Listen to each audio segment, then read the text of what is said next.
Hi friends, welcome to heart touching novels.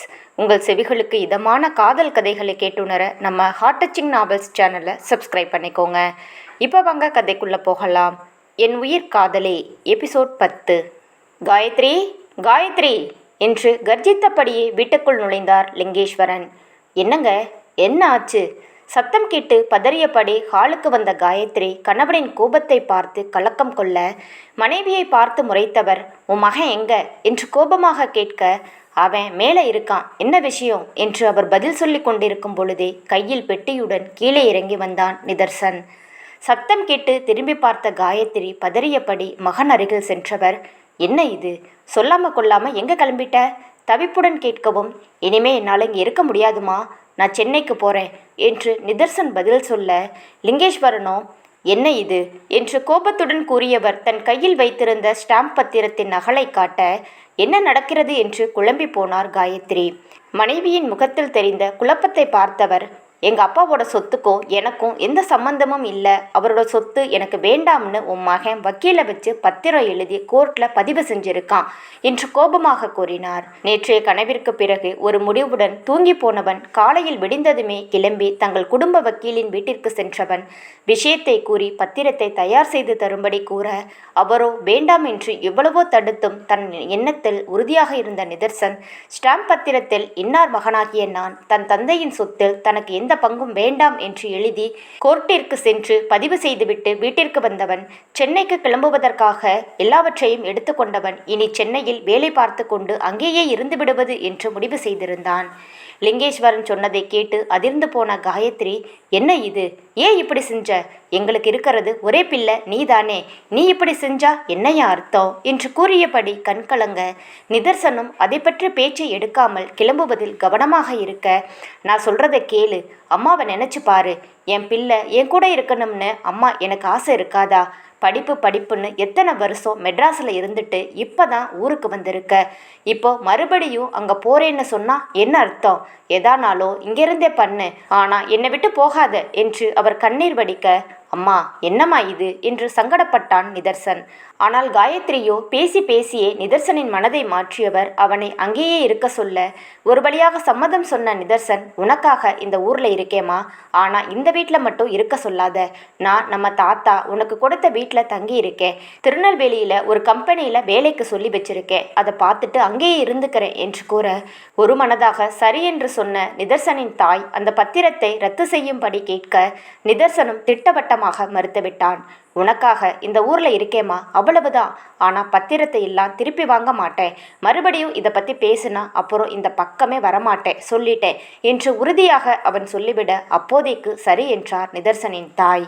அதன் பின் நிதர்சன் கிளம்பி சென்றுவிட கணவன் அருகில் வந்த காயத்ரி, சின்ன பையன் ஏதோ அவசரப்பட்டு செஞ்சுட்டான், போக போக சரியாயிடுவாங்க, நீங்க சங்கடப்படாதீங்க என்று சொல்ல, அவனை எப்படி வழிக்கு கொண்டு வரணும்னு எனக்கு தெரியும், தேர்தல் முடியட்டும், அப்புறம் அவனை கவனிச்சுக்கிறேன் என்றவர் அவர் வேலையை பார்க்க சென்றுவிட, போகும் கணவனை பயத்துடன் பார்த்து கொண்டிருந்தார் காயத்ரி. நாட்கள் செல்ல நிதர்சன் நண்பனின் உதவியோடு திருநெல்வேலியில் உள்ள ஒரு தனியார் கம்பெனியில் வேலைக்கு சேர்ந்தான். இதற்கிடையில் ஊருக்குள் தந்தைக்கும் மகனுக்கும் ஏதோ பிரச்சனை என்று, அதனால் லிங்கேஸ்வரன் மகனை வீட்டை விட்டு விரட்டிவிட்டார் போல என்ற பேச்சு எழ ஆரம்பிக்க, மீண்டும் நிதர்சனிடம் தன் மனக்குமரல்களை கொட்ட ஆரம்பித்தார் காயத்ரி. பொறுத்து பார்த்தவன் ஒரு கட்டத்தில் தாய் மற்றும் தாத்தாவின் வற்புறுத்தலின் பெயரில் தன் வேலையை விட்டுவிட்டு தாத்தாவின் மில்லை கவனிக்க தொடங்கினான். நாளடைவில் தந்தையின் தொழில்களையும் பார்த்து கொள்ள ஆரம்பித்தான். மகனாக அல்ல, சம்பளம் வாங்கும் வேலையாளாக. போக போக அவனை மாற்றிவிடலாம் என்று அப்போதைக்கு சரி என்று சொல்லிவிட்டார்கள் பெரியவர்கள். இதற்கிடையில் அப்பொழுது நடந்த தேர்தலில் வெற்றி பெற்று மீண்டும் எம்எல்ஏ ஆனார் லிங்கேஸ்வரன். கட்சி மீட்டிங் என்று அவருக்கு நாட்கள் செல்ல, இதற்கிடையில் ஒரு நாள் நிவேதாவும் நிதர்சனும் தனிமையில் சிரித்து பேசியபடி பைக்கில் வந்து கொண்டிருப்பதை பார்த்த லிங்கேஸ்வரன், இதனால் வரை பொறுத்தது போதும், இனி நிதர்சனை தன் கட்டுப்பாட்டில் கொண்டு வர வேண்டும், அதற்கு திருமணம்தான் ஒரே வழி என்று முடிவு செய்தவர் அடுத்த சில வாரங்களில் தனக்கு நெருக்கமான தொழிலதிபர் ஒருவரின் மகளை தன் மகனுக்கு பேசி முடித்தவர் செய்தியை மனைவியிடம் சொல்ல, அவரோ என்ன செய்வது என்று குழம்பி போனார். ஆனால் எப்படியாவது நிதர்சனுக்கு திருமணம் செய்வதில் உறுதியாக இருந்தார்.